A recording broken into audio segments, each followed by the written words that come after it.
మామూలుగా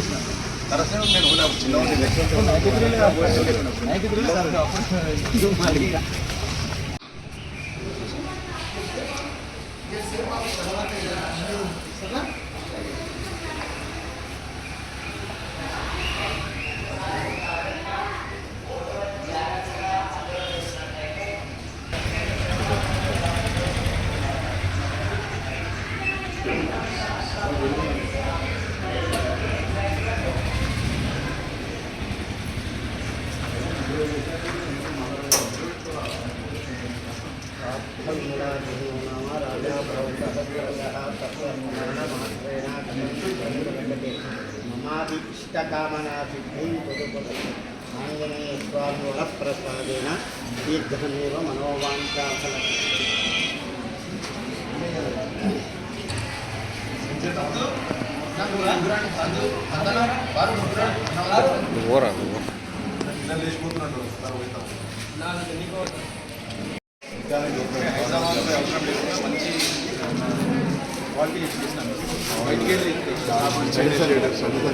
చాలా బాగుంటుంది చదువుతుంది రేపు గంపనాయ విశేషంగా చాలా మంచి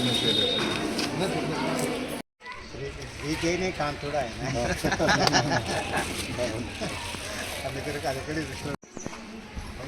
ఈరోజు వికారాబాద్ నియోజకవర్గం అదేవిధంగా చేవెళ్ళ పార్లమెంట్ నియోజకవర్గం వ్యాప్తంగా కూడా మా యొక్క ప్రచారం ఏదైతుందో బీజేపీ ప్రచారం ఉధృతంగా నడుస్తుంది. అన్ని ప్రచారంలో అన్ని పార్టీల కంటే ముందంజలో మేమే ఉన్నాం. రేపు రాబోయే ఎలక్షన్, రేపు జరగబోయే ఎలక్షన్లో కూడా ముందు వరుసలో మేమే ఉంటాం. ఇక్కడ చేవెళ్లలో మచ్చలేని నాయకుడు, అవినీతి ఆరోపణలు లేని నాయకుడు, నికాసన నాయకుడు, నిస్వార్థంగా పనిచేసే నాయకుడు మన కొండా విశ్వేశ్వరరెడ్డి గారు ఉన్నందుకు మనం అందరం గర్వించాలి. అదేవిధంగా ఈరోజు ప్రజలందరూ కూడా గమనించాలి, దేశ రక్షణ అదేవిధంగా దేశంలో ఉన్న ప్రజల సంక్షేమాన్ని రెండు సమపాలలో నడిపిస్తూ దేశాన్ని అగ్రభాగాన్ని నిలబెడుతున్నటువంటి మన నరేంద్ర మోడీ గారి నాయకత్వాన్ని ప్రజలందరూ కూడా ఈరోజు విశ్వసిస్తున్నారు. అదేవిధంగా మన నరేంద్ర మోడీ గారు పంపినటువంటి సైనికుడు మన విశ్వేశ్వరరెడ్డి గారు మనకు ఇప్పుడు అభ్యర్థిగా ఉన్నారు.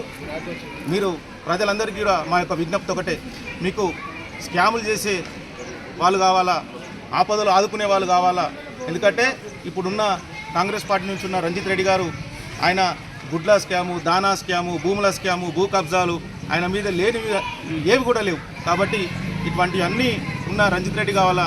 లేదంటే మా విశ్వేశ్వరరెడ్డి గారు ఎన్నో సేవా కార్యక్రమాలు చేసిర్రు, అవన్నీ మన కళ్ళ ముంగలే ఉన్నాయి. కాబట్టి మీరు ఓటు వేసే ముందు ఆలోచించి ఒకసారి మంచి వ్యక్తిని ఎన్నుకొని, మనం నరేంద్ర మోడీ గారు మూడోసారి ప్రధానమంత్రి కావడం ఖచ్చితంగా ఇది జరిగేది. అందులోన మన పాత్ర కూడా ఉండాలి, మన చేవెళ్ళ పార్లమెంటు కూడా ఉండాలి. కాబట్టి మనం చేవెళ్ళ పార్లమెంట్ను గెలిపించి నరేంద్ర మోడీ గారికి కానుకగా పంపించి మన ప్రాంతాన్ని అభివృద్ధి చేసుకుందామని చెప్పేసి ప్రజలందరికీ విజ్ఞప్తి చేస్తున్నాను. భారత్ మాతాకి జై. నెల రోజుల నుండి నేను వికారాబాద్లో గ్రామం తిరుగుతున్నా.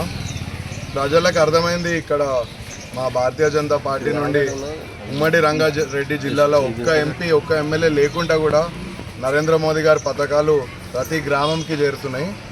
ఇప్పుడు ప్రజలకు అర్థమైంది, అట్లా 100 పథకాలు ఉన్నాయి నరేంద్ర మోదీ గారివి, కానీ చాలా పథకాలు ఇక్కడ రాష్ట్ర ప్రభుత్వాలు ఆపుతున్నాయని.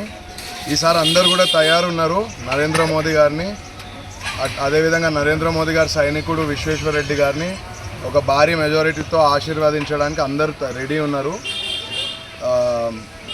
అదే చెప్తుంటూ మా బీజేపీ పార్టీ తరఫు నుండి